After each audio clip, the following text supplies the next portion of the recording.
Brothers and sisters in Christ, it is very important to find quality, godly friends. People that you can trust, that you can rely on. You pour into them, and most importantly, they pour into you. When I was in the world, I had the hardest time finding friends because I was introverted. And, well, I like keeping my personal business to myself, and I really had to trust you to open up. When I got saved, around the age of 15 or 16, I don't remember, and my high school was Sodom and Gomorrah, it still wasn't easy. And even then, I found a few friends, but they were Muslims and atheists and a Jehovah's Witness.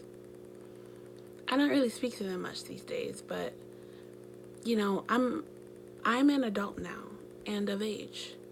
And it is so hard for me to find friends. Okay. So Proverbs 12:26. The righteous choose their friends carefully, but the way of the wicked leads them astray. I believe the Bible wholeheartedly, and I believe what it says about wicked people leading you astray, because I've seen it so many times where bad company corrupts good morals. I've seen it in myself when I hung around people who didn't have the best ethics and morals. I found myself compromising my beliefs, and that's just not gonna do. I have been on YouTube for 5 years now, okay, and ministering for 5 years now. Yeah, 5 years. And it has been the most beautiful and amazing privilege. I have been ministering in person to my family, to my community, and I can count on one hand the number of good friends that I had. It didn't really end up working out because issues arose and miscommunication, and God has this person busy and I'm busy, and so what I'm really looking for right now in my life, and I have been for a really long time, for like about a year or two, I'm going to share with you, is a friend. I've been complaining to God for 2 years. God, I want some friends that I can pour into, but they can also pour into me. And that's the key. They pour into me. I rarely find people that I feel can adequately pour into me. I'm not talking about encouragement. I'm talking about in terms of spiritual maturity. I'm not saying that I'm the only spiritual mature person on the planet or anything like that. But whenever I have friends, Christian friends, I always have to explain myself. My relationship with God. I hear Him, I go to heaven. They ask what's it like, or what is God saying to you now? And they just want to know information and just know and know and know and know. And that's fine in terms of ministering, right? But that's not fine for me in terms of friends. Because it's like, I don't always want to have to feel like I have to explain everything. Sometimes I feel like I just want someone to just get it. And so that means that Christian friend has to be more spiritually mature than I am. They can hear the Lord themselves, discern, have better discernment than me, or the same. I just want at least 1 or 2 friends that are as spiritually or more spiritually mature than I am, so that I can just speak to them. And that is what I've been asking God for the last 2 years. I think really for the last 2 years, on and off the last 5 years, 5 or 6 years. And it's just been a strong desire for me to find these people or this person. Heck, I'll settle for one. Okay? Just lately it's been so strong because I see the importance of companionship. Let me read Ecclesiastes 4:9-12. Two are better than one because they have a good return for their labor. If either of them falls down, one can help the other up. But pity anyone who falls and has no one to help them up. Also, if two lie down together, they will keep warm. But how can one keep warm alone? Though one may be overpowered, two can defend themselves. A cord of 3 strands is not quickly broken. Companionship is so important, people.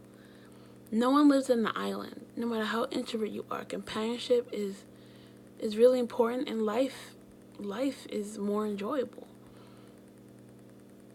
with the right companionship, with the leadership of the Lord. John 15:15. I no longer call you servants, because a servant does not know his master's business. Instead, I have called you friends. For everything that I learned from my Father, I have made known to you. Okay? And this is Jesus speaking. So, he no longer calls his followers servants,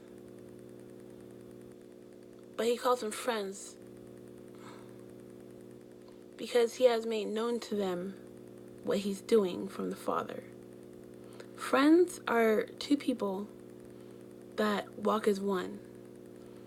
A pair of people that have the same understanding. Okay? That's why when Jesus shared from the information that he received from the Father, they're not servants. He doesn't tell you do this and you go do it with no explanation. You are friends. You guys both have an understanding of the purpose and the calling and the plan, and you agree upon it. Friends, okay? I talk to many people, and questions about heaven and things like that, it's fine. Totally fine. But I want to be open with you guys to know that I have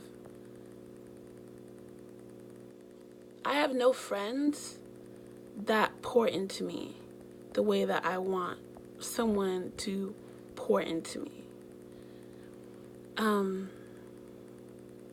Because they don't know how to pour into me. And that's fine. You're going to have people that, they're your friends and they don't know how to pour into you. But I need friends or a friend, or at least a couple people or one person to pour into me as I pour into them. It's like not continuous questions being asked, because it's like people want to know.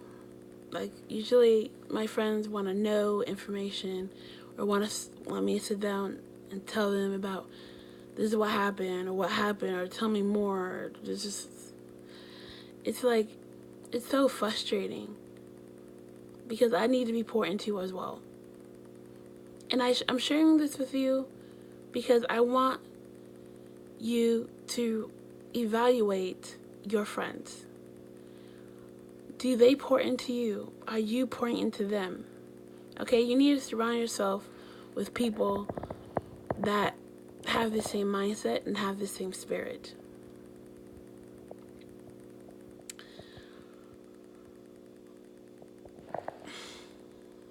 I was going to talk about this in another video. I'm going to go more in depth, but something is happening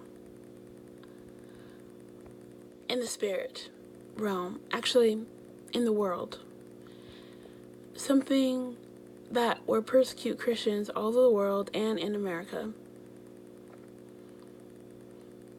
I'm going to end it there, but I will say this, that you will do wise to open up yourself to people in your community, other Christians, other brethren. Pray and find that person. Find those people. Find that group. Do not close yourself off from the world thinking that you have nothing to offer, or thinking that, oh, I am so holy that thou, I'm not, to be frank, I used to think that way. Oh, I don't need nobody. I'm good. It's just me and Jesus all the way. But you need people. We need people, because I know in part, every Christian has a part of God that no one else has. Every Christian is a part of God. He lives in us and we live in him. And every Christian has something of value to offer and to say. And we must learn. We all know in part, but if we're all together, I look at it as the puzzle pieces. When the puzzle pieces are put together, a greater revelation is revealed about who God is and about who we are.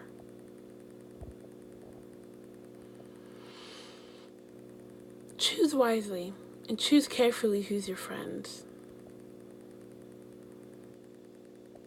Lead people away from you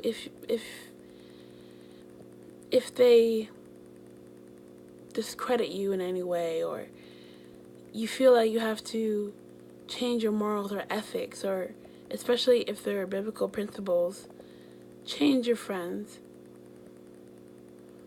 because it's worth it. I have been doing that for the last 8 years now, really keeping people at bay when communicating with them, because they're not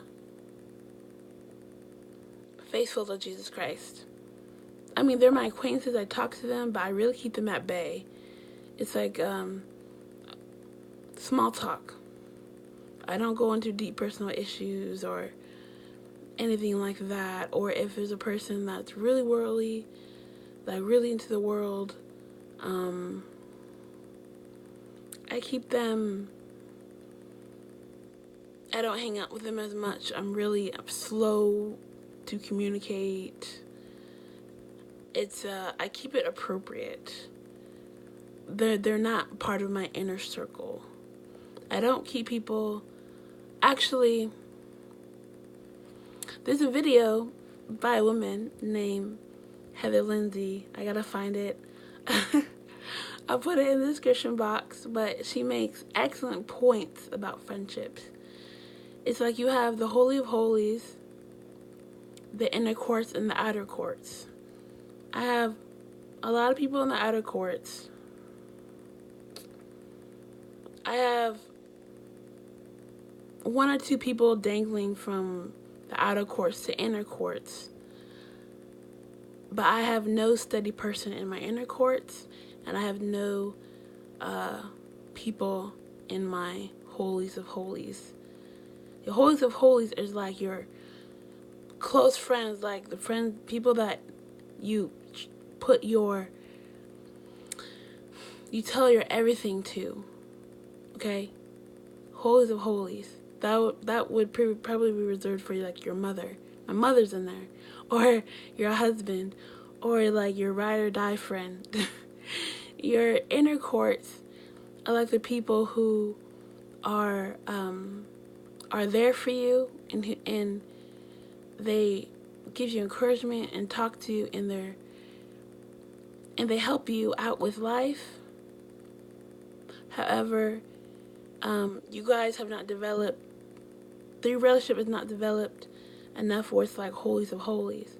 Your outer courts are just like your acquaintances. People say you hang out with them time to time, like, hey, what's up? Work associates maybe, people you've known for 4 years, and it hasn't really it hasn't really developed into an inner court relationship or a holies of holies relationship. Watch Lindsey's video. It explains it more in depth. But I have a lot of people in the outer courts. I need people in my holies of holies courts and in my inner courts. And that's something that I've been struggling with for a long time. Simply because I do not find people, I cannot find people that can pour into me and understand what I'm saying to them without having to explain every little thing about God or the Holy Spirit or anything like that. And that's okay, but after a long time, that takes a toll on you. It really does. It takes a lot. You just sometimes, I don't want to. I could minister. I can be in minister mode, but sometimes I don't want to minister. Sometimes I just want to talk, and that takes a toll on me. It really does. It's really bothersome.